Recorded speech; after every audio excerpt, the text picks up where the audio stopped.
Good morning. We're here today to announce 3 separate cases highlighting the ongoing threat posed by Chinese economic espionage and research theft in the United States. First, the arrest today of a Harvard University professor for lying about his participation in a Chinese foreign recruitment program. Second, this morning we have unsealed a separate indictment of a Chinese national working as a scientific researcher at Boston University who failed to mention on her visa application that she is also a lieutenant with the People's Liberation Army. Finally, this office has indicted another Chinese national for trying to smuggle vials of biological material out of the United States to China and lying about it to federal investigators. That defendant, whose entry to the United States had been sponsored by Harvard University, was a cancer researcher at a lab at the Beth Israel Deaconess Medical Center. So, this morning, the FBI arrested Dr. Charles Lieber, the chair of the Department of Chemistry and Chemical Biology at Harvard University, for making false statements regarding his involvement in China's Thousand Talents Plan and his affiliation with the Wuhan University of Technology. The complaint alleges that Dr. Lieber signed a contract with the Chinese university in Wuhan and was paid up to $50,000 per month, plus up to $158,000 in living expenses, and awarded more than $1.5 million to set up a research lab at the Chinese school and work there on researching nanotechnology. Lieber also joined China's Thousand Talents Plan, according to the complaint, a Chinese government-run program designed to entice scientists and researchers in the United States to share their research expertise with China. At the same time, Dr. Lieber was receiving U.S. grant funds from the Department of Defense and the National Institutes of Health. National Institutes of Health spends up to $39 million a year funding medical research in the United States. Those programs required Dr. Lieber to disclose if he was working with, including receiving funding from, any foreign power. When questioned, Lieber hid his involvement with the Chinese entities, including specifically disavowing any connection to China's Thousand Talents Plan. Meanwhile, based on the complaint, it appears that China paid Lieber hundreds of thousands of dollars over the years for his involvement with the Chinese entities and for his work on research for Chinese gain. Also today, a federal grand jury indicted Yanqing Ye, a Chinese national, with lying on her J-1 visa application, making false statements to Customs and Border Protection, conspiracy, and being an unregistered agent of the People's Republic of China. According to court documents, Ye is a lieutenant in the People's Liberation Army, but she concealed her military connections while employed as a researcher at Boston University's Department of Physics, Chemistry, and Biomedical Engineering Center for Polymer Studies. The indictment alleges that a colonel in the People's Liberation Army and other military officers from the Chinese National University of Defense Technology gave Ye numerous assignments while she was in the United States, such as conducting research, assessing U.S. military websites, and sending documents and information back to China. In April 2019, Ye was questioned by customs officers at Logan Airport on her way to China. According to the indictment, she lied about her involvement with Chinese military projects. A border search of her electronic devices showed that Ye had compiled information for the People's Liberation Army about 2 U.S. residents with expertise in robotics and computer science.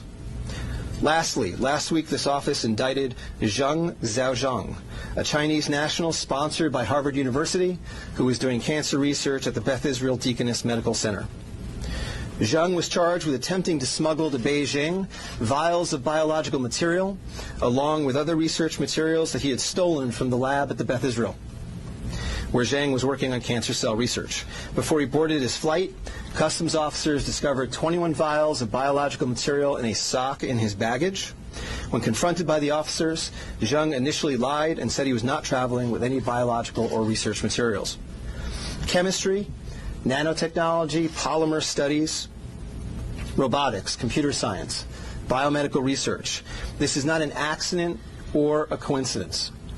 This is a small sample of China's ongoing campaign to siphon off American technology and know-how for Chinese gain. Recently, Attorney General Barr referred to China as this country's primary rival. Similarly, FBI Director Chris Wray recently told Congress that right now there is no country that poses a greater counterintelligence threat to the United States than China.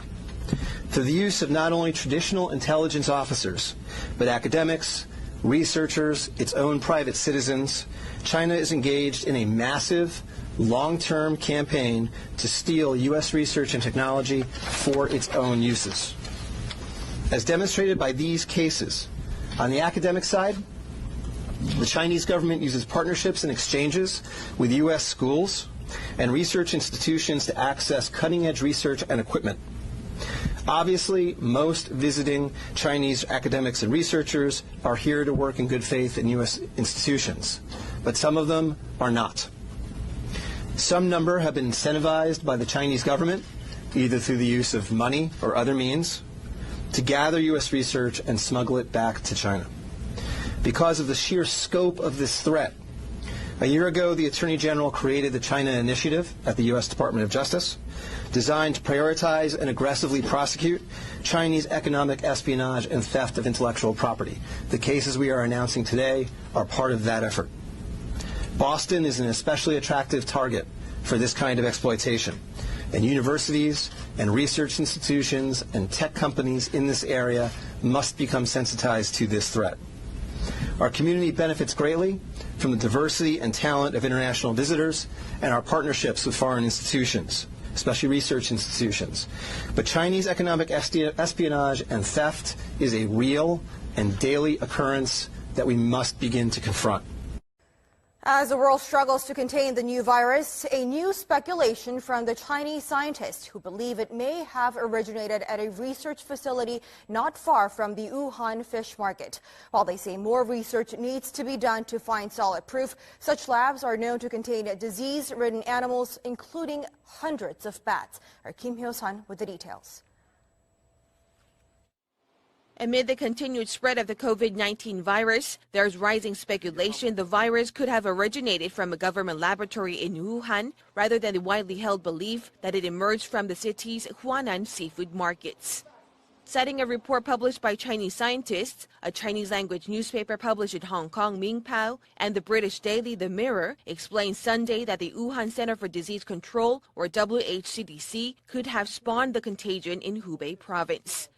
According to the report penned by Bo Tao Xiao and Lei Xiao of the South China University of Technology, the research lab, which is only 280 meters away from the Huanan seafood market, kept disease-ridden animals, including more than 600 bats.